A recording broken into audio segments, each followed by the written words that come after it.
All right. We are rolling. Kristine Kruta, good to have you. Hi, great to be here. How are you keeping up during quarantine?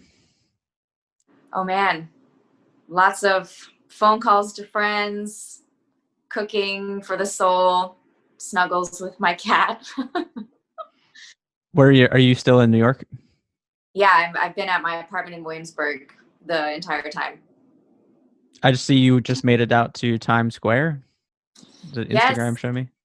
yeah, last night, my colleague Molly Fletcher and I went to see our new billboard for the new Gabriel Garzon Montano album. What's that? So he is this incredible, like pop, jazz, R&B artist from New York.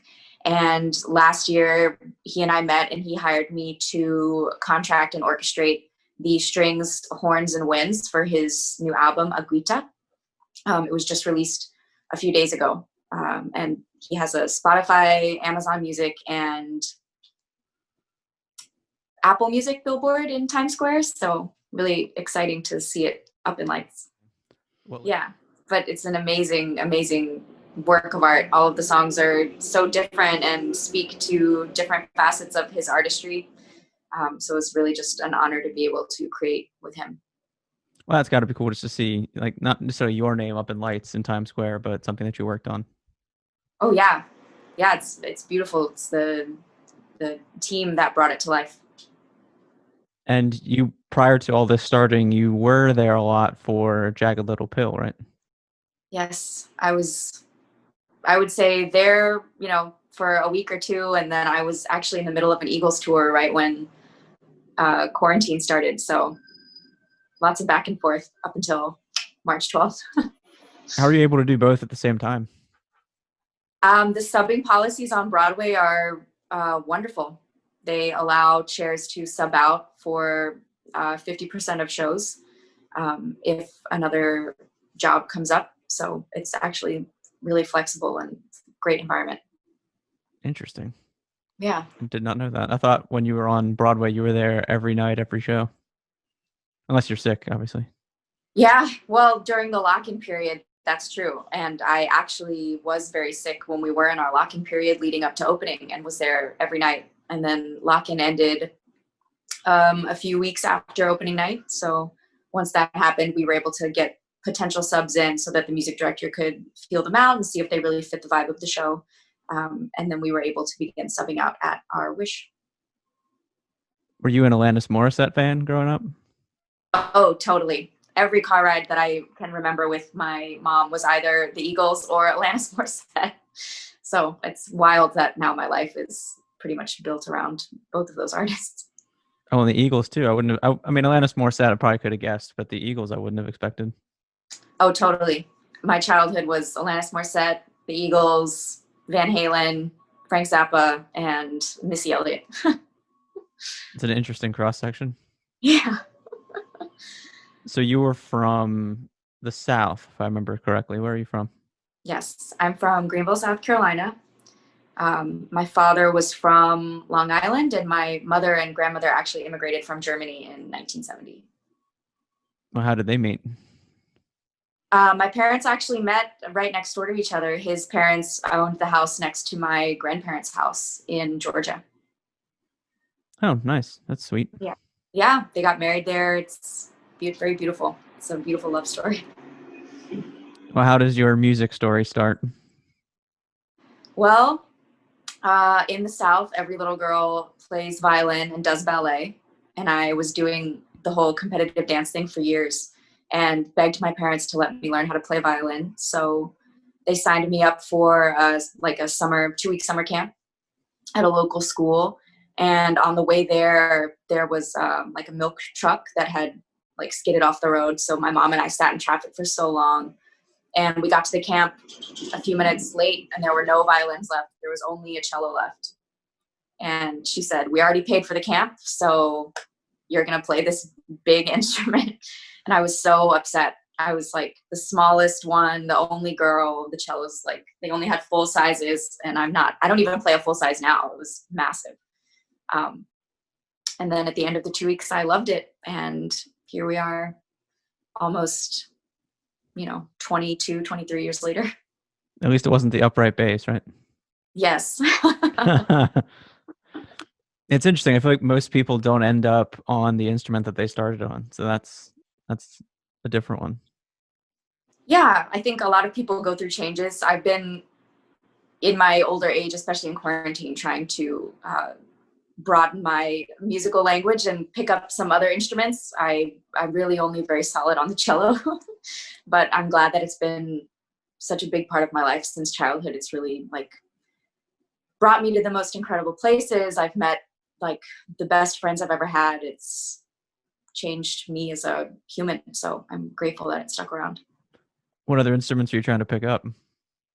A friend of mine gave me his electric bass at the beginning of quarantine, so I've been playing around on that. I can tinker around on piano a little bit, although I don't have a keyboard at my home as of yet. So it's really only when I'm at my colleagues' homes. And one day I will learn flute. I really would like that, but they are pricey. So haven't gotten one yet. No percussion? Not yet. One day when I'm, I think, a little more brave and I know my neighbors don't totally hate me for playing cello all the time in the house, then maybe I'll pick up some percussion. What's it here? I have a cajon and also an electronic drum set. And the beauty there is that you can just put your headphones on and nobody has to hear anything. Oh, very wise. All right. You sold me. I'll get an electronic drum set. Well, and I feel like a lot of people, especially now, maybe you can comment if you are or not. There's musicians are starting to record themselves just out of necessity because they can't have a session that's not 6 feet apart or socially distanced. So I see even like I think it's your friend Molly. She's recording now herself and others as well. I don't know if how much of that is out of necessity versus passion, but I don't know if that's something that you're interested in learning more about.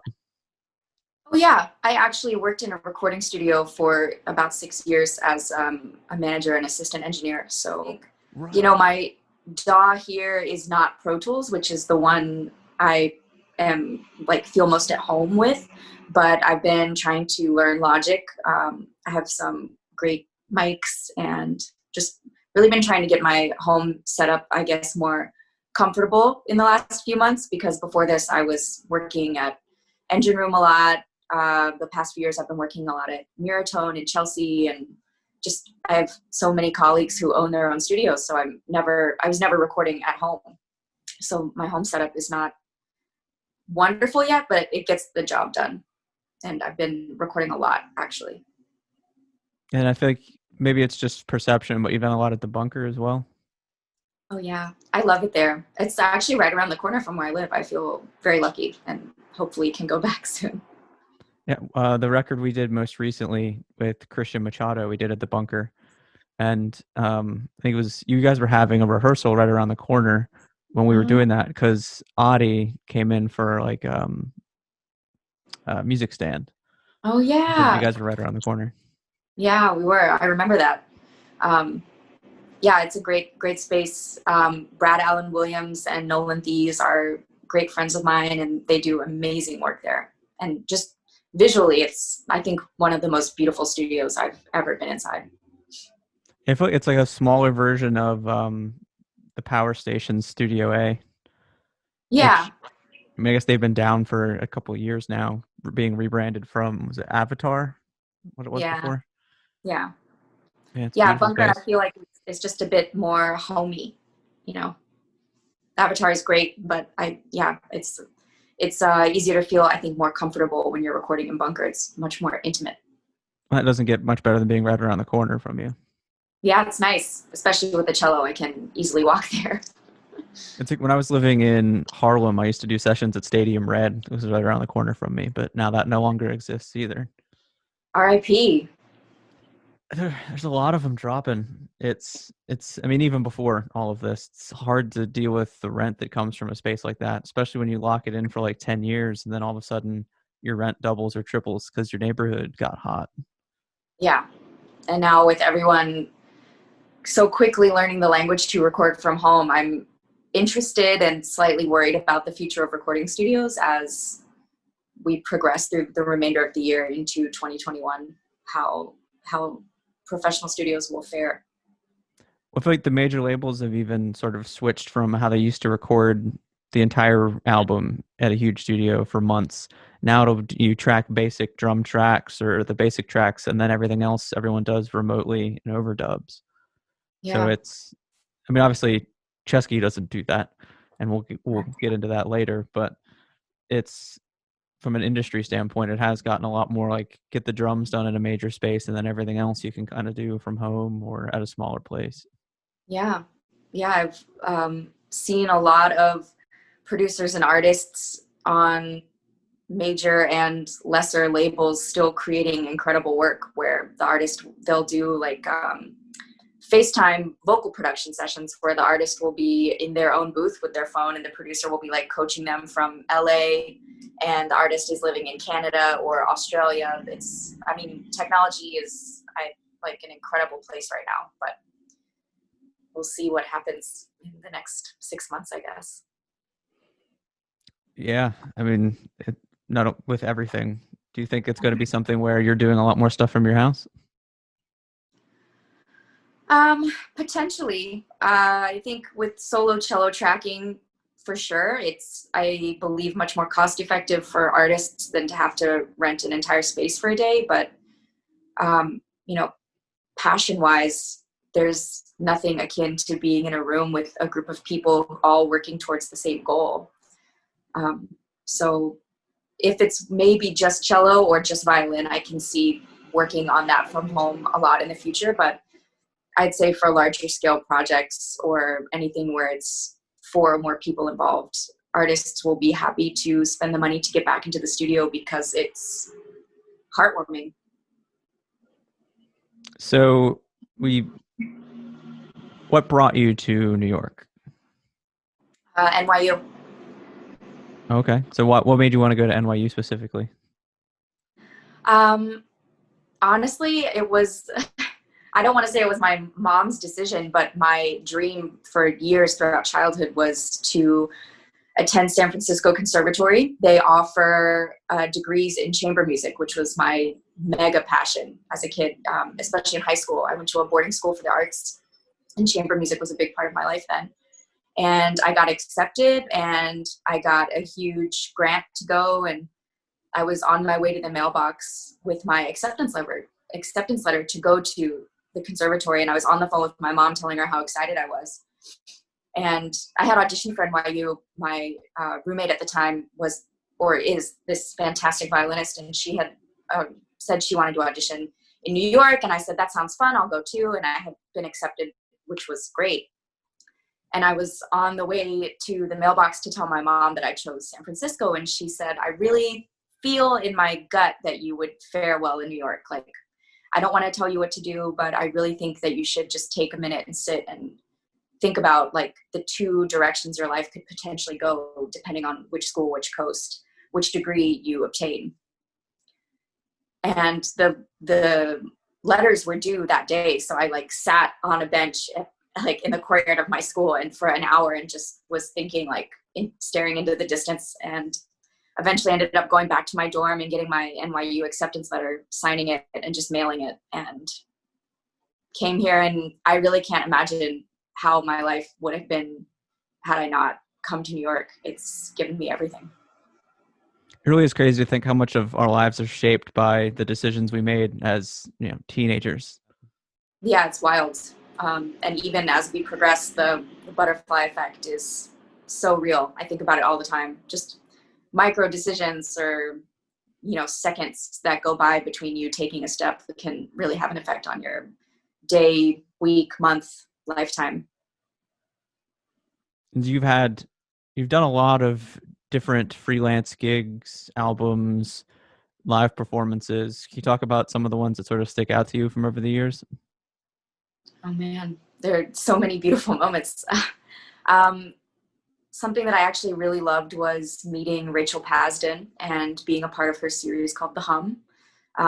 Rachel is an incredible events producer and kind of like just artist connector. And she ran this series called The Hum, which was for all women and non-binary artists, where she would pair artists that had never met to come together to create a one-time performance. And she paired me with Verite and Dopero. We were supposed to do a show with Kimbra and Madison McFerrin, but COVID put those on pause for a while.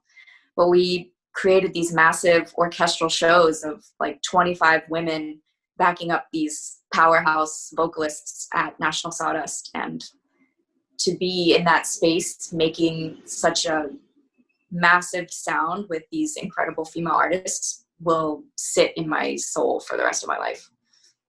Is that where the Verite connection came in? Yes. Gotcha. That was going to be one of my questions, because that seems to be one of your regular collaborators. Oh yeah, she's great. And I was a fan of her and her work ethic for so long. And then finally meeting her and really just getting to know her as an artist, but also as Kelsey Byrne, just really grew my respect tenfold for her. She's incredible. Which is also a great example of the really do-it-yourself independent artist of the modern era. Could have gone to a major a long time ago, but didn't. Yeah, she's incredibly strong. She knows exactly what she wants. She knows how to get what she wants, and she executes it flawlessly each time. So what about your SNL performances? How have those come to play? Those are amazing. Shawn Mendes's team is apprised of probably the nicest people I've ever met in my life. The same could be said for him as well. It's just pure kindness and a joy to be around and perform with. The production team involved with all of that, 24/7 Productions. It's based in London, I believe. But they're just the most relaxed but forward-thinking production team that I can say I've worked with in the past. But every time we do it, the rush of performing live with such talented, friendly artists is unmatched. So when people hire Little Kruta, they're getting you and the artists that you bring with you. How many of those are coming from you met them on another gig, and how much of it is coming from you constantly being on the lookout for other people, talent-wise as well? It's really a mix. I think with string playing, can be a really delicate situation. It takes a long time to really get into the vibe with someone else's playing. How they move their bow, how they vibrate their left hand, like what your core identity of intonation is. And it's a little bit different for everyone. We're all different humans with different shaped bodies. So once you really meet someone and can play with them a few times and feel solid with them, it makes it a little more, it makes your core group more stable, but it does make it difficult to invite new people into your group when you're getting called for bigger and bigger gigs, because you need to know that these are the people with whom I can solidly play. So we try pretty frequently to expand our circle, but it takes a long time to find a professional outlet in which you can really test the waters with those people, because you need to have that innate trust before that can happen. I would say with the horns and winds players that I hire, it's probably, I would say the same thing. Not frequently am I asked for horns and winds, which I hope changes, because I love writing for horns and winds as well. But all of these women that I've met, I've played on myriad gigs with, and know how they play, know how I play with them, know how they breathe, their vibe. I think personality is like a big part of what makes Little Kruta so special. It's the fact that everyone's very friendly and committed to the same kind of positive goal. Yes. But we cross again when I approached you guys about doing a reimagination of Metallica that ends up becoming called Justice. Can you talk a little bit about what your thoughts were when you get this random phone call from this guy about doing some Metallica? Thrilled, excited. I have not been a huge Metallica fan in my life. I have listened to them when they come on the radio, or if someone around me puts them on. But It's nothing that I ever felt like I really gravitated towards musically. And so to get a phone call from a stranger whose name I've heard and who so many of my colleagues respect, to ask to create something so new and like out of left field for me was, yeah, a thrill. There's no other way to say it. It was a moment to really invite something different into my life, and I needed it at the time. Because I don't know if I've ever given you sort of the backstory on my end, where we had previously done a jazz. The Chesky Records had done a jazz interpretation of Pink Floyd's "Dark Side of the Moon" that people have liked for the years. It's called "Jazz Side of the Moon," and that's been a very popular title for us for a while. So, in talking with David Chesky, one of the owners and the producer on the album, he was asking, what can we do that's in the same sort of vein, but not the exact same thing, not just doing the jazz side of the Rolling Stones, the jazz side of just different things. So then, being a metal fan myself, the idea came from me of, why don't we do a classical interpretation of Metallica? Because obviously there's some connections between metal music and classical that blend well together. So that's sort. I don't know if I ever told you the why did you get a phone call about Metallica classical, but No, but glad to hear it. so did you then have to sit down and listen to And Justice for All to get your head wrapped around it? No, I was familiar with most of the tracks. I had, like I mentioned, had heard Metallica over the years and had several friends who loved that album specifically. Um, but the advice that I received, I think that has like propelled me the most in my life, was from a professor I had at NYU in my freshman year, actually. Um, his name's Joseph Bongiorno. And he said the best thing that you could ever do for yourself, personally or professionally, when it comes to your passion, in that case music, is just say yes. So I didn't have to think twice, and I knew that there would be a way to make it work, make it beautiful, and I just needed to say yes. So Pierre comes into the picture. Yes. What can you talk about how Pierre comes into the picture for you overall, and then why for the project? Sure. Um, so Pierre Piscitelli has been a very long time friend of mine. We met at NYU, which is also where I met a soloist on the album, Katie Jacoby. Um, Pierre is an incredible person, but probably like one of the greatest jazz pianists and composers that I had met personally or professionally. He's incredibly easy to get along with, easy to work with, open to discussion about ideas, and really just has such a beautiful mind when it comes to putting sonic pieces together. And when I got the call for the album, I actually was booked schedule wise up until when the recording needed to happen. So I just plain and simple wouldn't have the time required to make the arrangements work. But I wanted to make the project work. And so I called Katie Jacoby and said, I'm not sure that I would have time to do it justice. But um, with the time that I have allotted in my schedule between now and when they want to record, like, who do you think could really bring the right energy for this project? And she said, oh, definitely Pierre. And I immediately agreed without a second thought and called him, and was crossing my fingers the whole time, trying to like speed talk my way through the project so I could have a solid answer for you by the end of the day. And he immediately said yes and was so excited, and has been a metal fan for a long time. So it just, kismet worked out. And so much of what we do at Chesky tends to be very, like, I say spur of the moment, but the deadlines can be short. Yeah. Especially for the recording process, Yes. uh, Right. multiple albums back to back to back, to where we'll do 5 albums over the course of a week.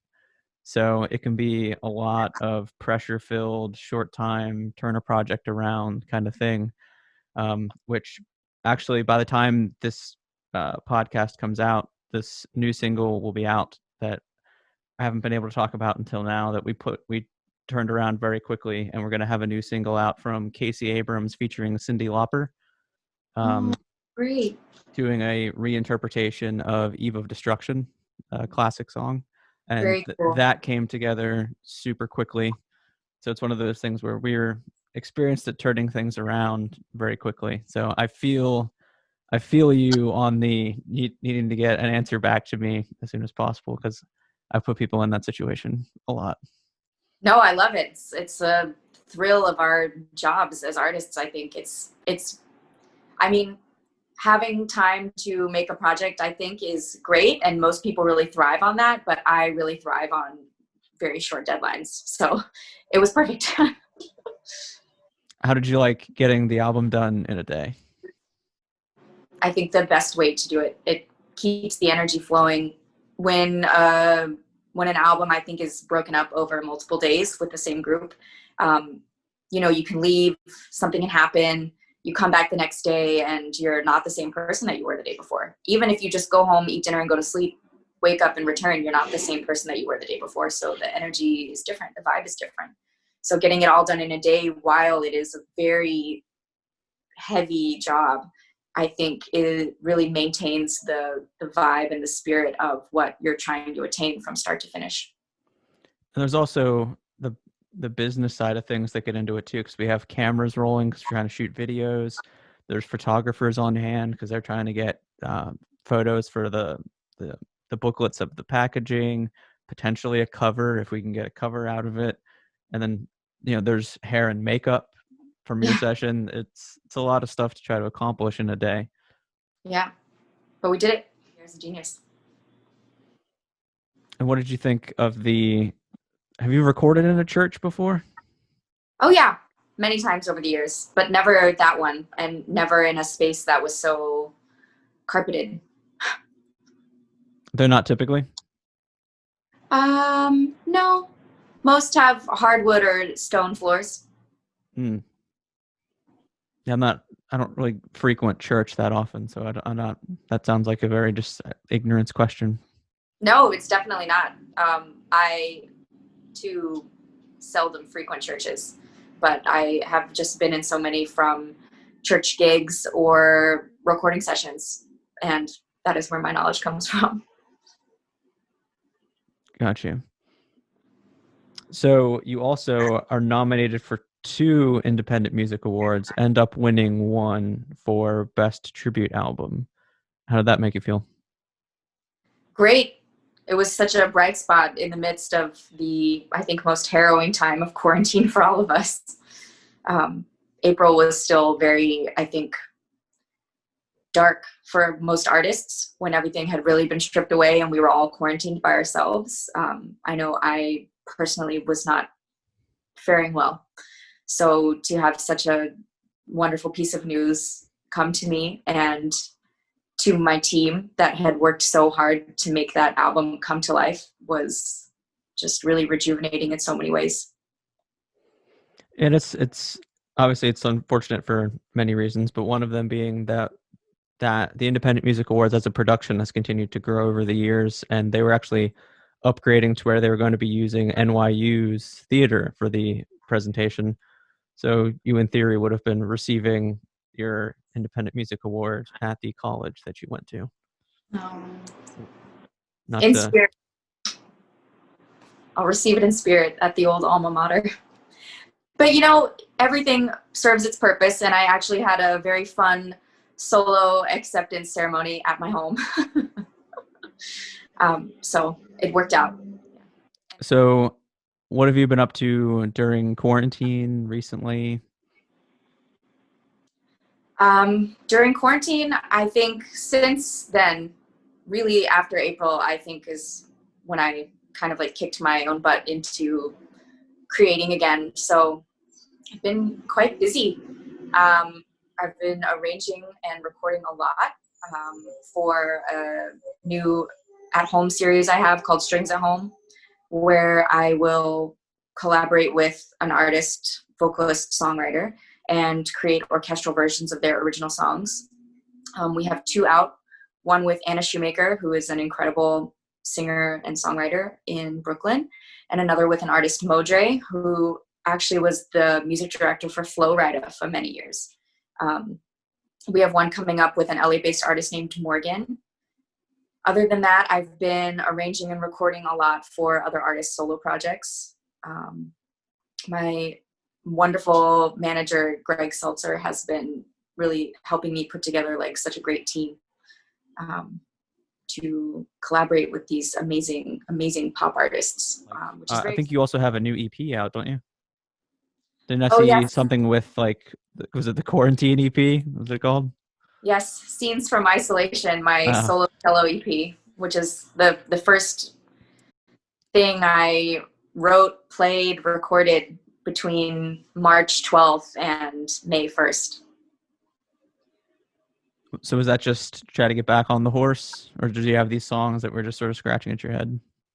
No, I really, I hadn't written them. I was obviously feeling a lot in the weeks that I spent alone. I went from, you know, seeing hundreds of people, most of them friends, every day for the last 10 years. And then all of a sudden I spent almost 80 days completely isolated. I live alone. I have a cat, but as far as human connection, I wasn't seeing anyone. And a friend of mine was really encouraging me to, you know, think about what my dreams were, what could I attain alone. And I said, well, you know, one day I'd love to release some kind of solo cello album, but I don't know, you know, how I can do that now. I don't have any recording equipment at home. I didn't have any mics at that point. I had, you know, I didn't have my new laptop. I didn't even have a DAW here. I just had GarageBand on my 2005 iMac. And he said, it sounds like you have a way to record. It's just, it would be a choice whether or not to do it. So I sat down and just started improvising, and slowly melodies and counter melodies started to form. And this little, I think it's 4 or 5 tracks, this little EP just kind of took shape, and I put it out in the world just to kind of release things that had been living within me for so long. And I've gotten really wonderful feedback. Have you ever listened to Zoe Keating? Yes. Have you ever experimented with the looping machine? I have before. It's not my cup of tea, but Mm. I so respect those who love that. Molly Fletcher actually has a beautiful looping EP. She is such an incredible artist when it comes to pedals and the sound of the violin listened back over and over and over. And actually, that's been something that's been really keeping me sane throughout quarantine, is listening to her project at night before I go to bed. It's so beautiful and calming. It's called Lucid Dreaming, I think. Well, before your phone dies, are there any websites, socials, things you want to plug before you say goodbye to everybody? You can follow the orchestra on Instagram at Little Kruta, Kruta. We have a wonderful website, if I do say so myself, www.littlecruta.com. And we're always looking for new YouTube subscribers, so please visit our YouTube channel as well. Don't forget to like, share, and subscribe. All right. Well, thank you for joining us, Little Kruta. Thank you. Thank you for having me. I hope we can be in the same space soon.